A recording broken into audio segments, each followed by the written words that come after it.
সুপ্রভাত বন্ধুরা, আজ হলো ২৬ জুন শুক্রবার।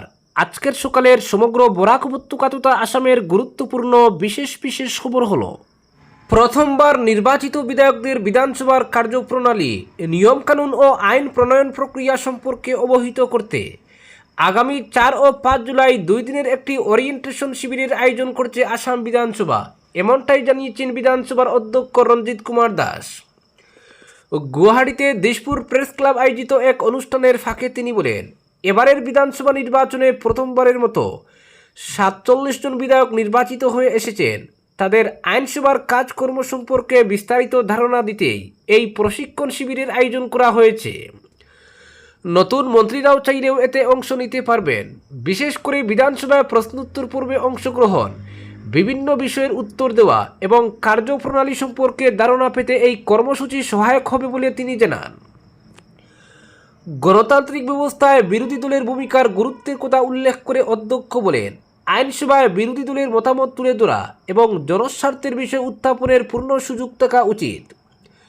সুস্থ গণতন্ত্রের স্বার্থে এই পরিবেশ বজায় রাখা প্রয়োজন বলেও তিনি মন্তব্য করেন।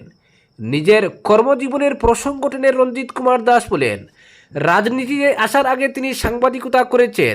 সাংবাদিকতা পেশা থেকেই তিনি সবচেয়ে বেশি সম্মান ও তৃপ্তি পেয়েছেন। সংবাদ মাধ্যমকে গণতন্ত্রের অন্যতম প্রধান স্তম্ভ আখ্যা দিয়ে তিনি বলেন, সমাজের বিভিন্ন বিষয়ে মানুষের সামনে তুলে ধরার ক্ষেত্রে সাংবাদিকদের ভূমিকা অত্যন্ত গুরুত্বপূর্ণ। বিধানসভাকে ঘিরে ওঠা দুর্নীতির অভিযোগ প্রসঙ্গে অধ্যক্ষ জানান, বিষয়টি এখনও বন্ধ হয়ে যায়নি। সমস্ত দিক খতিয়ে দেখা হবে এবং প্রয়োজনীয় তদন্তও চলবে। একই সঙ্গে তিনি বলেন, বিধানসভার কার্যক্রম সুষ্ঠুভাবে পরিচালনার জন্য স্পিকারকে সর্বদা নিরপেক্ষ থাকতে হয়। আইন অনুযায়ী নির্ধারিত পদ্ধতিতে চাওয়া তথ্য সরবরাহ করা হবে। পরবর্তী খবর, রাম মন্দিরে চুরিকাণ্ডে প্রাথমিক রিপোর্ট পেশ, সন্দেহে একাধিক কর্মী। অযোধ্যার রাম মন্দিরে অনুদানের টাকা আত্মসাতের অভিযোগ ঘিরে চাঞ্চল্য আরও বাড়ল। উত্তরপ্রদেশ সরকারের গঠিত বিশেষ তদন্তকারী দলের প্রাথমিক তদন্ত রিপোর্টে মন্দিরের আর্থিক ব্যবস্থাপনা ও নিরাপত্তা ব্যবস্থার একাধিক গুরুতর ত্রুটির কথা উঠে এসেছে। রিপোর্টে ইঙ্গিত দেওয়া হয়েছে, মন্দিরের সঙ্গে যুক্ত কয়েকজন কর্মীর ভূমিকা সন্দেহের ঊর্ধ্বে নয়। সিটের প্রাথমিক রিপোর্ট ইতিমধ্যেই উত্তরপ্রদেশ সরকারের কাছে জমা দেওয়া হয়েছে। তদন্তকারীদের দাবি, দান বাক্স থেকে অর্থ সংগ্রহ, সেই অর্থ পরিবহন, টাকা গণনা এবং নিরাপত্তা পর্যবেক্ষণ, প্রায় প্রতিটি স্তরেই একাধিক গাফিলতি ও অনিয়মের প্রমাণ মিলেছে। ফলে ভবিষ্যতে এ ধরনের ঘটনা রোধে গোটা ব্যবস্থায় ব্যাপক পরিবর্তনের সুপারিশ করেছে তদন্তকারী দল। রিপোর্টে বলা হয়েছে, দান বাক্স থেকে টাকা বের করা এবং তা নির্দিষ্ট স্থানে নিয়ে যাওয়ার পুরো প্রক্রিয়া ভিডিও রেকর্ডিংয়ের আওতায় আনা প্রয়োজন। এছাড়া যারা টাকা গণনার দায়িত্বে থাকবেন তাদের জন্য বিশেষ পোশাক চালুরও সুপারিশ করা হয়েছে, যাতে কোনো ধরনের পকেট না থাকে। টাকা গণনা শেষ হওয়ার পর সংশ্লিষ্ট কর্মীদের তল্লাশির ব্যবস্থাও চালুর পরামর্শ দেওয়া হয়েছে।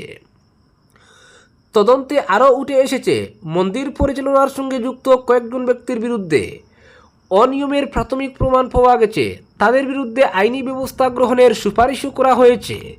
যদিও এ বিষয়ে এফআইআর দায়ের করা হবে কিনা তা চূড়ান্ত তদন্ত রিপোর্ট জমা পড়ার পরই সিদ্ধান্ত নেওয়া হবে।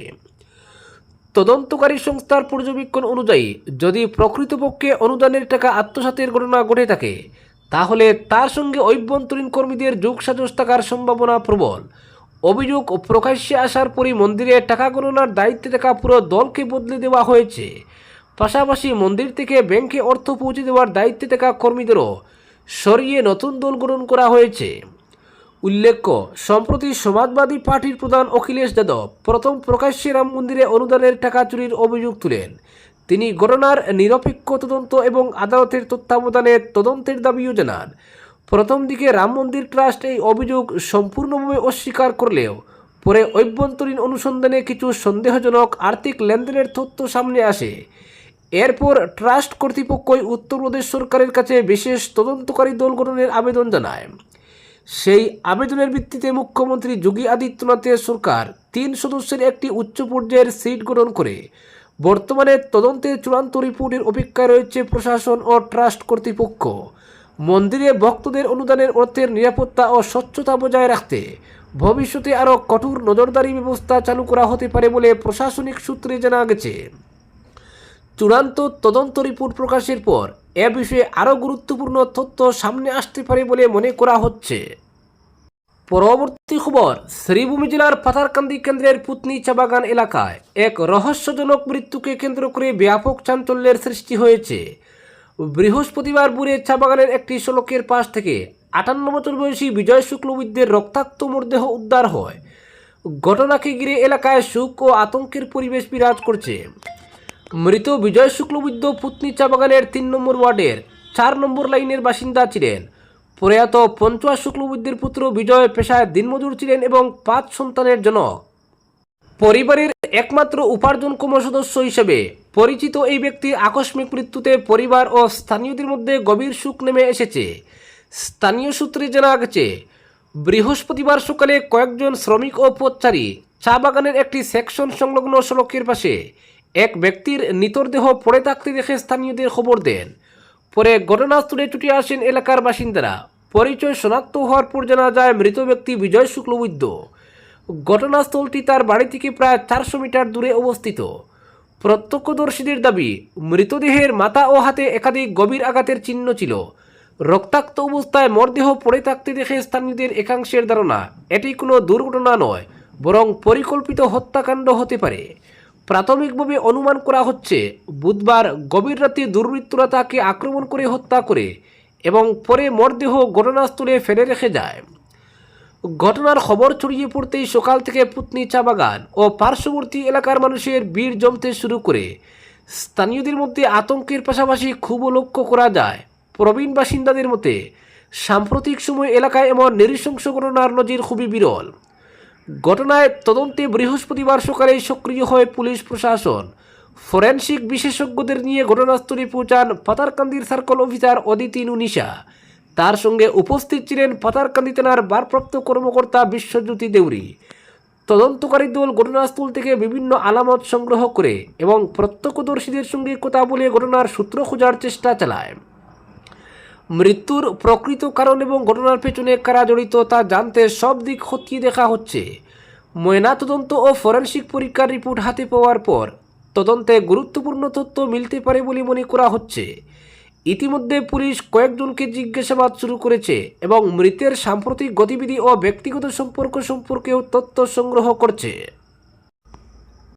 পরবর্তী খবর, গৌহাটি মেডিকেল কলেজ হাসপাতাল সহ রাজ্যের 5টি সরকারি হাসপাতাল national accreditation board for hospitals and health care providers স্বীকৃতি পেয়েছে এবং এই তালিকায় আগামীতে জুড়তে চলেছে শিলচর মেডিকেল কলেজ হাসপাতালের নাম। মুখ্যমন্ত্রী হিমন্ত বিশ্ব শর্মা এটি জানিয়েছেন। তিনি জানান, শিলচর মেডিকেল কলেজ ও হাসপাতালের জন্য প্রয়োজনীয় মূল্যায়ন প্রক্রিয়া সম্পন্ন হয়েছে এবং এখন ফলাফলের অপেক্ষা। এই তথ্য জানিয়ে মুখ্যমন্ত্রী হিমন্ত বিশ্ব শর্মা বলেন, রাজ্যের 5টি সরকারি মেডিকেল কলেজ হাসপাতাল এই জাতীয় স্বীকৃতি অর্জন করেছে। সামাজিক মাধ্যমে মুখ্যমন্ত্রী জানান, গৌহাটি মেডিকেল কলেজ হাসপাতাল, আসাম মেডিকেল কলেজ হাসপাতাল ডিব্রুগড়, ফখরুদ্দিন আলী আহমেদ মেডিকেল কলেজ হাসপাতাল বরপেটা, যোরহাট মেডিকেল কলেজ হাসপাতাল এবং তেজপুর মেডিকেল কলেজ হাসপাতাল সফলভাবে এনবিএইচ স্বীকৃতি পেয়েছে। পাশাপাশি শিলচর মেডিকেল কলেজ ও হাসপাতালেরও পরিদর্শন ও মূল্যায়ন প্রক্রিয়া সম্পন্ন হয়েছে। মুখ্যমন্ত্রী লেখেন, সরকারি মেডিকেল কলেজ ও হাসপাতালগুলিতে উন্নত মানসম্পন্ন এবং নির্ভরযোগ্য স্বাস্থ্যসেবা নিশ্চিত করার লক্ষ্যেই এনবিএইচ স্বীকৃতি অর্জনের উদ্যোগ নেওয়া হয়েছিল। শিলচর মেডিকেল কলেজ ও হাসপাতালের মূল্যায়ন ইতিমধ্যেই সম্পন্ন হয়েছে এবং আমরা ফলাফলের অপেক্ষায় রয়েছি। তিনি আরও জানান, ডিব্রুগড় ও লখিমপুরের আসাম ক্যান্সার কেয়ার ফাউন্ডেশনের 2টি হাসপাতালও এই স্বীকৃতি অর্জন করেছে। বরাক উপত্যকার বৃহত্তম সরকারি স্বাস্থ্য প্রতিষ্ঠান হিসেবে শিলচর মেডিকেল কলেজ ও হাসপাতালের এই অগ্রগতি বিশেষ তাৎপর্যপূর্ণ বলে মনে করা হচ্ছে। কাছাড়, শ্রীভূমি, হাইলাকান্দি ছাড়াও মিজোরাম, ত্রিপুরা ও মণিপুরের বহু রোগী চিকিৎসার জন্য এই হাসপাতালের উপর নির্ভরশীল। ফলে এনবিএইচ স্বীকৃতি মিললে হাসপাতালটির পরিষেবা ও পরিকাঠামোর মান জাতীয় স্তরে আনুষ্ঠানিক স্বীকৃতি পাবে। এনএবিএইচ দেশের হাসপাতালগুলোর গুণগত মান ও রোগী নিরাপত্তার অন্যতম সর্বোচ্চ মানদণ্ড নির্ধারণ করে। কোয়ালিটি কাউন্সিল অফ ইন্ডিয়ার অধীন এই সংস্থা হাসপাতালের চিকিৎসা প্রোটোকল, রোগী পরিচর্যা, সংক্রমণ নিয়ন্ত্রণ ব্যবস্থা, হাসপাতাল পরিচালনা, কর্মীদের প্রশিক্ষণ এবং পরিষেবার ধারাবাহিক মানোন্নয়ন সহ একাধিক বিষয় কঠোরভাবে মূল্যায়ন করে। স্বাস্থ্যক্ষেত্রে এই স্বীকৃতিকে আইএসও শংসাপত্রের সমতুল্য এবং গোল্ড স্ট্যান্ডার্ড হিসেবে বিবেচনা করা হয়। মুখ্যমন্ত্রী তার পোস্টে উল্লেখ করেন, রোগীদের জন্য এনবিএইচ স্বীকৃতির অর্থ হলো আরও নিরাপদ চিকিৎসা, নির্দিষ্ট ও মানসম্মত চিকিৎসা প্রক্রিয়া, উন্নত পরিচ্ছন্নতা ও সংক্রমণ নিয়ন্ত্রণ ব্যবস্থা, অধিক জবাবদিহিতা এবং রোগীকেন্দ্রিক স্বাস্থ্যসেবা। তিনি বলেন, আসাম দেশের হাতে গোনা কয়েকটি রাজ্যের মধ্যে একটি যেখানে সরকারি হাসপাতালগুলিকে এনএবিএইচ স্বীকৃতির আওতায় আনার উদ্যোগ নেওয়া হয়েছে। গৌহাটি মেডিকেল কলেজ হাসপাতালও এনএবিএইচ স্বীকৃতি অর্জন নিয়ে হাসপাতালের অধ্যক্ষ অচ্যুত চন্দ্র বৈশ্য জানান, চলতি বছরের ফেব্রুয়ারিতে দুদিনব্যাপী মূল্যায়নের পর হাসপাতালটি এই স্বীকৃতি পায়। তার কথায়, মুখ্যমন্ত্রী রাজ্যের সব মেডিকেল কলেজকে এনএবিএইচ এবং এনএবিএল স্বীকৃতি অর্জনের নির্দেশ দিয়েছিলেন। সেই অনুযায়ী প্রস্তুতি নিয়ে আমরা জাতীয় মানদণ্ড পূরণ করতে সক্ষম হয়েছি। তিনি জানান, রেডিওলজি বিভাগও প্রথমবারের মতো জাতীয় মানের স্বীকৃতির আওতায় এসেছে, যার ফলে রোগীরা দ্রুততর পরিষেবা পাবেন। গত এক দশকে সরকার রাজ্যের প্রতিটি মেডিকেল কলেজের পরিকাঠামো উন্নয়ন, আসাম ক্যান্সার কেয়ার প্রকল্প, নতুন হাসপাতাল নির্মাণ নিয়ে একের পর এক কাজ করছে এবং জাতীয় মানের স্বীকৃতি অর্জন এই ধারাকে আরও এক ধাপ এগিয়ে নিয়ে গেছে। শিলচর মেডিকেল কলেজের পরিকাঠামো নিয়ে গত 5-6 বছরে যা কাজ হয়েছে সেটা অতীতে কখনো হয়নি। এবার এই হাসপাতালের জাতীয় স্বীকৃতি পাওয়ার প্রক্রিয়া চূড়ান্ত হওয়া বরাক উপত্যকার স্বাস্থ্য পরিষেবার জন্য সুখবর। হাসপাতালের সঙ্গে যুক্ত সকলের কাছেই এটি বিশেষ আগ্রহের বিষয় হয়ে উঠেছে।